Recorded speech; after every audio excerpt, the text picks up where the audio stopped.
그대로 이루어지게 하셨습니다. 그러므로 우리가 지금까지 이 계시록을 통해 알게 된 모든 내용도 반드시 그대로 성취되어야 한다는 사실을 확고히 믿고 배워야 합니다.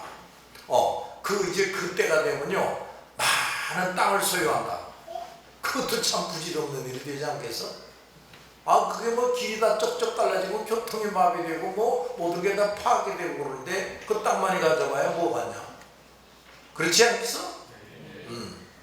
따라서 이제 9절 이하에 나오는 예언도 반드시 그대로 이루어지고야 만다는 것을 염두에 두고 공부합시다.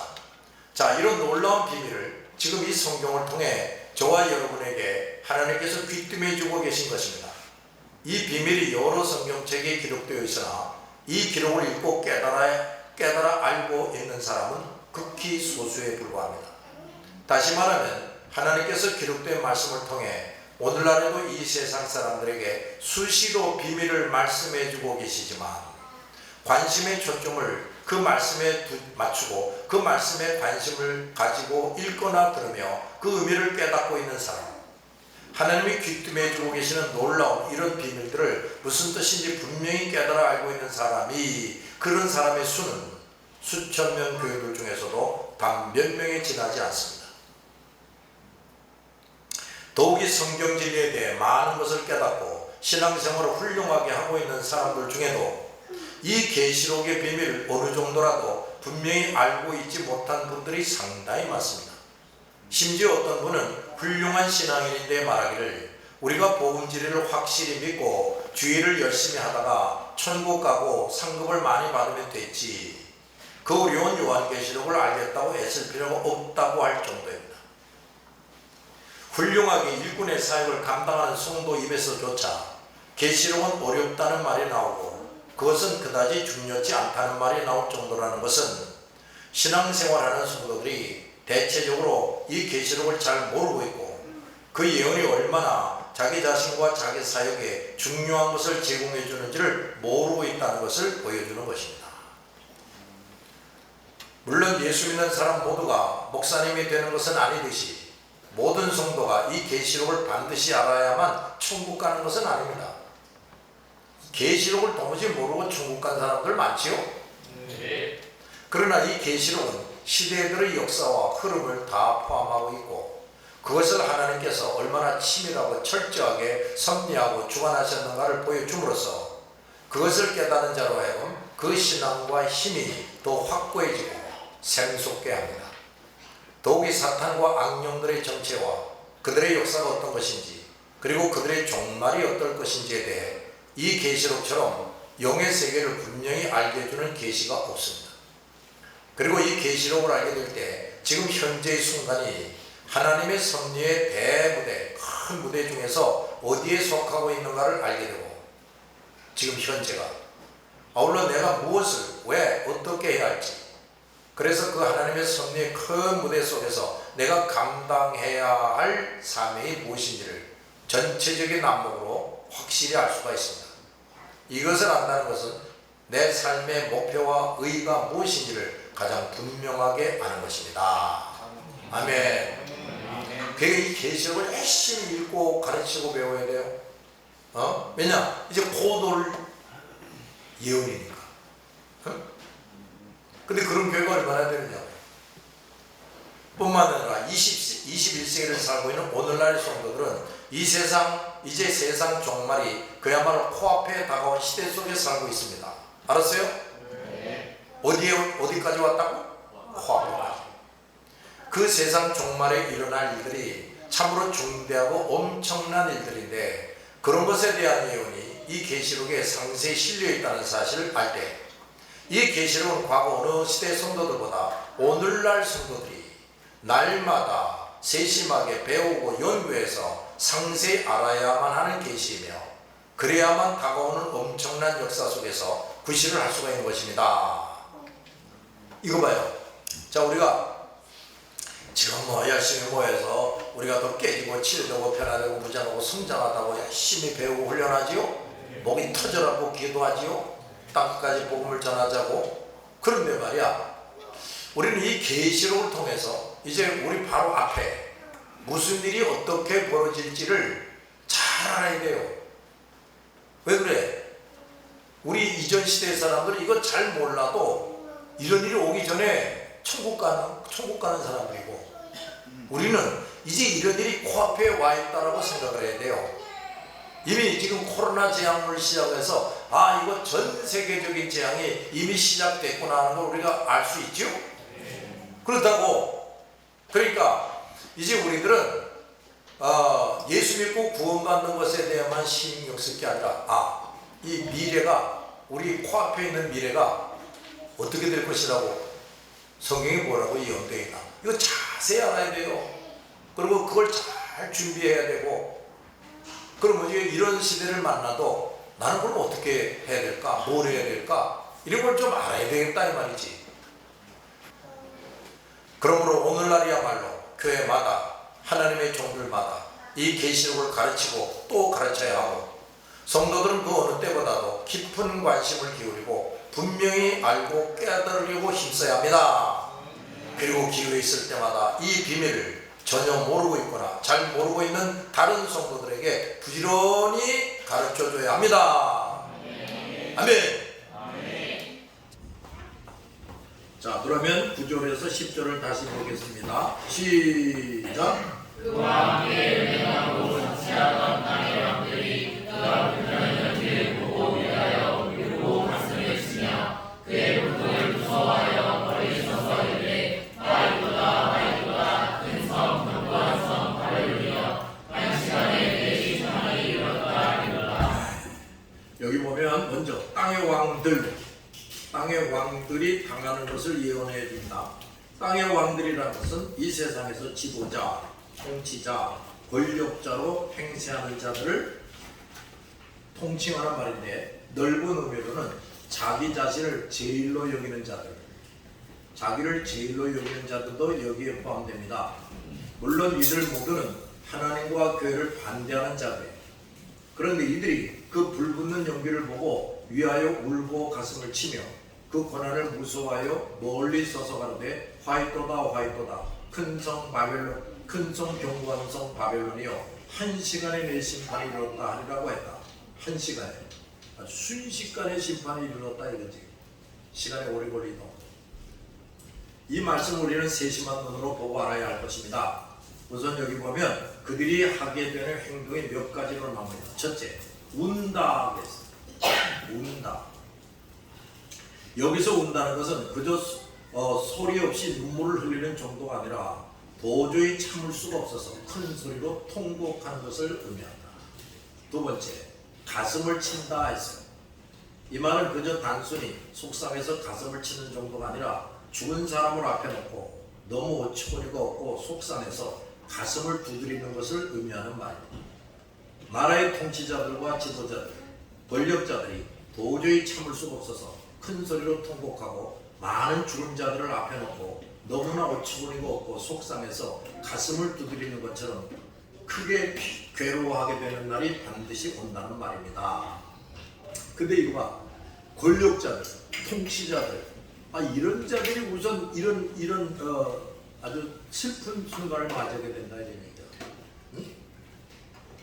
이것은 어느 한두 사람만 그런 것이 아닌 전 세계 모든 통치자와 지도자급의 사람들과 실력자들 모두가 그렇게 된다는 말입니다.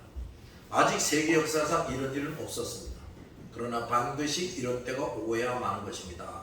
자, 세계 유명한 통치자, 미국의 대통령, 그다음에 선진국의 수상, 국회의장,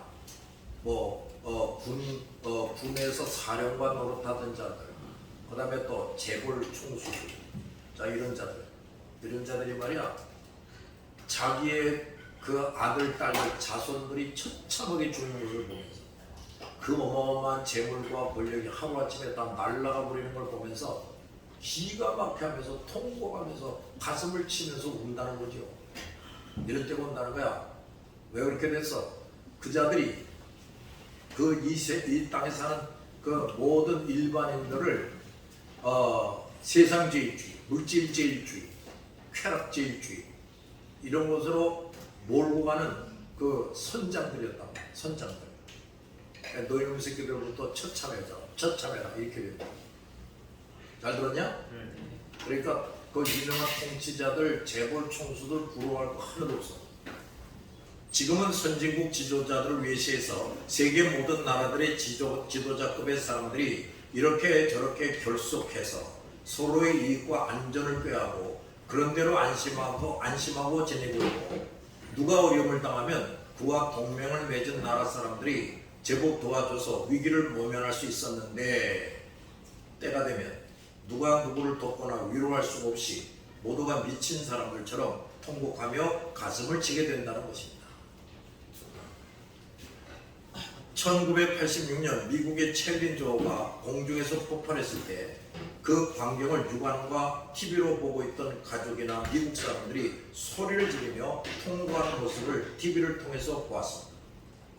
그리고 레이건 대통령이 장례식에서 연설할 때 우리는 하나님의 섭리 앞에 어떻게 손을 쓸 수가 없습니다 하면서 조용히 말하는 소리를 내가 들었어. 내가 세계 제1의 문명국이요 강대국의 대통령도 하나님이 하시는 일에 손 하나 까딱할 수 없고 그저 통곡하며 울 뿐이었다. 하나님께서는 바로 그때 전 세계 사람들에게 이 계시록 18장 9절 이하의 의미가 무엇인지를 잠깐 샘플로 보여주신 것 같습니다. 그런데 왜 통치자들과 지도자들이 이렇게 통곡하며 가슴을 두드리는가? 그 불붙는 용기를 보고 위하여 그렇게 한다고 했어요. 자, 8절을 다시 봅시다. 시작. 그러므로 바로 동안에 그 제약들이 이르니 곧 사망과 애통함과 분명이라. 그가 또한 그의 선하시니 그를 심판하시는 주 하나님의 영광하신 자이시니라. 사망과 애통과 흉년. 그 세상주의에 빠져서 살던 사람들이 당하는 두 가지 재앙이 설명되었는데, 첫째, 사망과 애통과 흉년입니다. 큰 전쟁으로 인해서, 그 앞에서 이미 큰 전쟁으로 인해서 수많은 사람들이 죽고, 또 세계적인 흉년 때문에 사람들이 굶어 죽거나 배고픔의 고통을 당하는 것입니다. 앞으로 이런 일이 점점 심해질 것입니다. 두 번째, 불에 설라진다는 것입니다. 이것은 그 세상주의의 몰락뿐 아니라 그동안 세상주의와 가늠하던 사람들이 이룩해 놓은 모든 건물 시설들이 파괴되는 것을 포함합니다. 마지막 때에 하나님은 이 물질 문명 세계에 재앙을 내리셔서 수많은 사람이 죽고 모든 것이 파괴되게 하시는데, 그 당시 통치자들이나 지도자들은 사람들이 많이 죽었다는 것보다도 그동안 자기들이 이룩하느라고 그토록 힘쓰고 애썼던 것들, 자기들의 부와 능력을 나타내주고 자랑하게 해주었던 물질 문명적인 모든 것들이 파괴되어 버린 것이 몹시도 안타깝고 속상해서 통곡하고 가슴을 치게 된다는 말이다. 그리고 그렇게 될 수밖에 없는 당연한 이유가 9절 서두에 짤막하게 설명되어 나오는데, 그들이 세상주의와 함께 음행하고 사치하던 자들이었기 때문이다는 겁니다. 그들이 일반 대중들 앞에서는 선한 마음으로 대중을 유익하게 하고 골고루 이익이 돌아가도록 봉사하는 것처럼 행세하며 통치자나 지도자로 군림했지만, 그들의 실상은 어디까지나 누구보다도 세상주의에 도취된 자들로서 교묘하게 온갖 수단으로 자기를 치부하고 세상 재무에 빠져 지내는 자들인 것이다. 또 그들이 한 나라를 부강한 나라로 만들고 어떤 방면에 탁월한 업적을 남겨야 되겠다는 일념에 불타 애쓰기도 하지만, 사실상 그것도 결국은 자기를 높이고 자기를 만족시키려는 것에 불과한 것이었다. 그렇기 때문에 이들은 많은 사람이 죽었다는 사실보다도 자기들의 땀과 정성이 쏟아졌던 그 업적, 그 산물들이 파괴된 것에 대해 통곡하며 안타까워하는 것이다.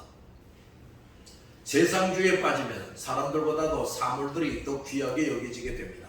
현대는 과거 어느 때보다도 지식과 문명이 팽창되어 있지만 사람 자체와 인권이 그 어느 때보다도 무시되고 경시되고 있습니다. 서구문명국들도 대부분의 사람들이 점점 비성경적인 사고방식과 생활 속에 살게 됨으로써 자기들의 이익을 위해서는 다른 나라에 얼마든지 전쟁 무기나 해로운 물건들을 만들어서 팔아먹는 정도로 비인간화의 길을 걷고 있다. 잘 들었지? 네.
주